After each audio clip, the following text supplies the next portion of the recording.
Alright guys, welcome back to Legends Skill WOD. Today we're going to be talking about rowing. Hey guys, alright, so why we row? Rowing is great for cardiovascular improvements, but it's not as stressful, or it's not going to make you as sore something like running. It's a lot less, I guess, hard on the body, and it's great for the cardiovascular system. First thing you need to know is how to get into the rower. So when you get into the rower, where the strap goes, where your toes meet your foot. Alright, so for me it's on the floor, for you it might be different. So you can see where my toes meet my foot is roughly where that strap goes. Okay, so now we're just going to go over proper rowing form. Alright, so we're going to have hands on the paddle here. We're going to sit nice and tall. We're going to have our heels flat, knees at roughly a 90 degree to our shin. So knees are at 90, so right here you got that 90-degree angle when we go to drive.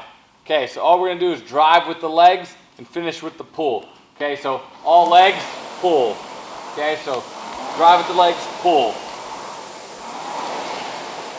So now all we're going to do is reverse it. So legs, arms, arms, legs. So legs, arms, arms, legs. That's all you need to think.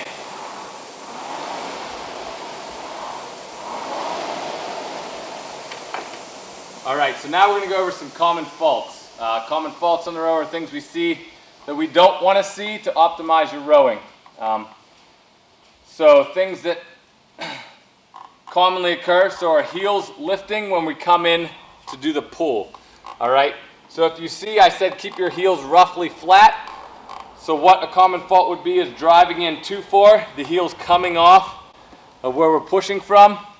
So what we're looking for here is just the heels to remain flat or roughly flat. They can come up a little bit, but you don't want it too much. So when I come in, I just go to right where my heels come up slightly, then I drive. All right, so that's the first fault. Second fault we can go over, an early arm bend. So early arm bends when you pull before your legs are completely extended. So I'll try to show you that here. So driving, heels flat, drive, so I pull before my legs are extended. Notice my legs aren't extended, and I'm already pulling. Okay, so what we're looking for is a long pull. So legs drive, and just finish with the pull. So legs are locked out, finish with the pull. So you got to get that power from the legs. All right, next one, rounding your back or reaching in. Okay, so why we don't want to see that? When we move, we just want the hip to rotate. So the hip just rotates. We don't want the back to round, all right? So we're sitting nice and tall. We don't want to reach in too far. So here's the fault. The fault would be this, reaching in and rounding the back. Okay, so notice how I round. So now all I want to see is that hip, just a rotation at the hip, okay? So this is what we're looking for, not this and this. Fault, and then this is good right here. Just bending at the hip. Okay, the next one would be pulling too long. So commonly occurs, people want to pull to their chin, and they want to pull up past their face. Where we want to pull, right on the breastbone here. We don't want to bang ourselves either. We're going to pull right to the chest. So when we extend, I'll show you the fault here. That might be a fault. Or pulling up past the face, or in actuality, you just want to pull to the chest. Touch that chest, come back in. Another one would be looping the cord. All right. So when we pull on this cord, we want it to go straight in, straight out to optimize efficiency. So what that would look like if we're looping the cord, I do it. I know a lot of people do it.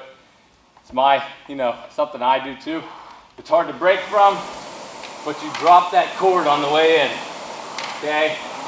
So that would be a fault. What we're looking for is straight in, straight out.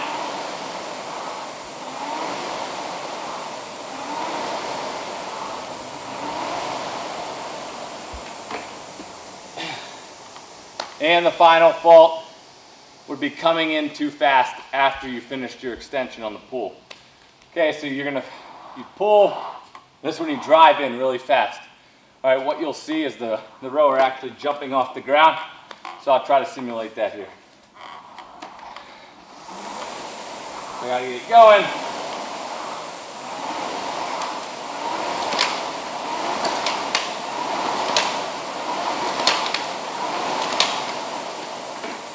And that's all for the faults.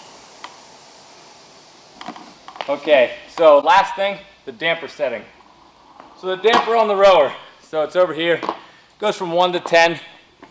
What we're looking for, if you're a big, strong, powerful person, maybe, I don't know, someone 6'2", 220 pounds, they can back squat over 400 pounds, maybe 500 pounds, you're gonna be up here in the 7 to 10 range when you're rowing something like a 500 or 1,000 meter row.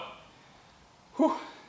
Someone that's shorter, not as strong, maybe someone like myself, I'm gonna sit somewhere between 5 and 7.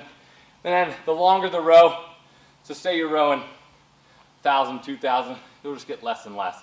Because you want that resistance less, because you're not gonna be able to sustain that long, hard pull. Females, same thing. If you think you're a strong, long, powerful female, you'll be up there in the higher range than the lower for the longer pulls, or if you're not as strong and powerful. All right, guys, that's it for rowing. Stay tuned next time. All right, guys, once we're in the straps,